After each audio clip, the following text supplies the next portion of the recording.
Question 4. What type of growth do you think will best help the College of Sciences at Sam Houston State University? Growing the College of Sciences is essential. There are 4 ways this growth can be achieved: by increasing the enrollment and retention of students, increasing the grants, contracts, and other externally funded scholarly activities, expanding fundraising among supporters of the college, and by building up the reputation and impact of the programs on the East Texas region. As a state-supported institution, increasing the student enrollment in the college's programs is an easy and directly measurable indicator of growth. State funding is partially based on headcount, and it's one of the Higher Education Coordinating Board's measurements of success. This increase can be accomplished by building connections to the local community colleges to ensure student quality while maximizing credit transfer. This is especially important in terms of the general education core.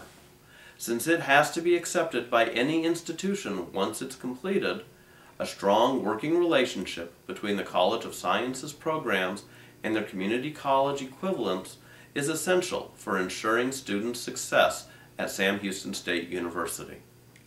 Similarly, building bridges to the regional high schools will attract top graduates into the college.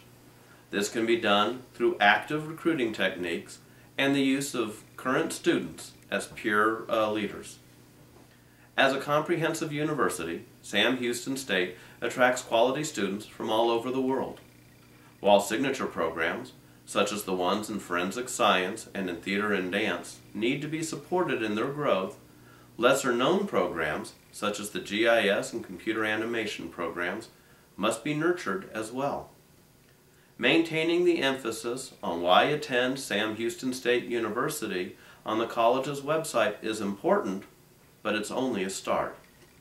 Recruiting is a college-wide endeavor. Therefore, understanding and promoting the unique opportunities within the College of Sciences is everyone's responsibility, especially if we are to be successful in the highly competitive areas like Houston, Dallas, and Austin. Recruiting students is not enough, however. Over the last few years, Texas has shifted its funding model and programmatic measures so that retention and graduation rates play a significant role. This is particularly true in terms of how the Texas Higher Ed Coordinating Board measures productive programs. Retaining students without lowering quality is a challenge, but there are a number of well-documented approaches that can be adopted. Using supplemental instructors in key lower division courses is one option, as is cohorting students together. When underprepared students enroll in the college, mentoring programs should be used to improve their educational skills. These efforts should not duplicate, but rather should complement those already included in programs like the first-year experience by expanding retention vertically up until graduation. Successful students are usually those who are engaged early into their profession. This requires that the faculty be active in their fields. One critical measure of success is the ability of faculty to obtain externally funded grants and contracts for research, presentations, exhibitions, and performances. This support enables the college to grow in a number of ways. The primary and most obvious way is via the extra funding that is generated from these contracts. As state support continues to shrink, finding new external sources will be crucial to fuel the growth of the college, and grants and contracts will play an important role in this regard. However, funds are not the only measure of growth in this area.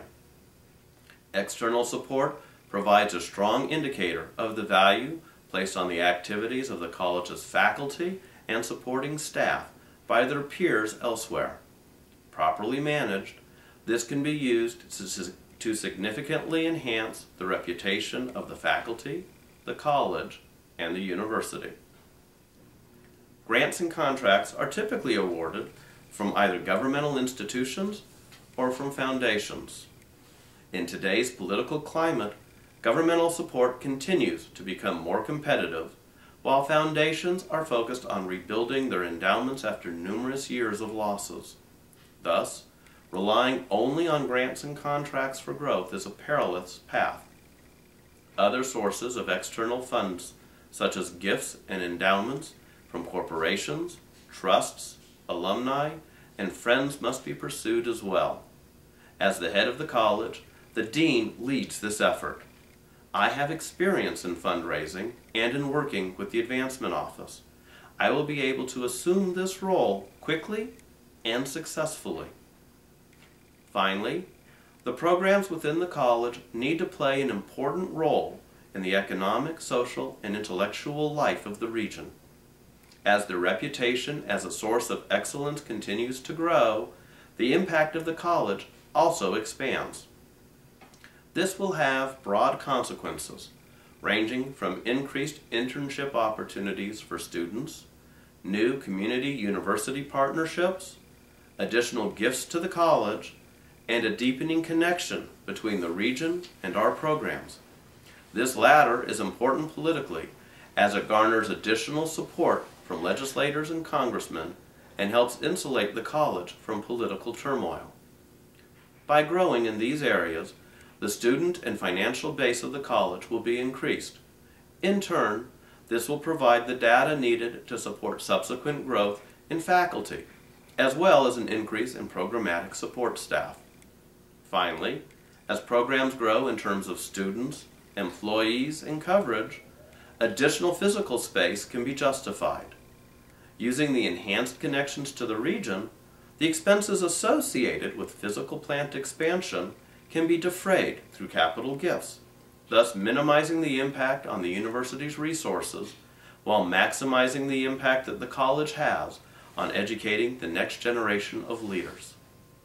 Thank you for considering my application.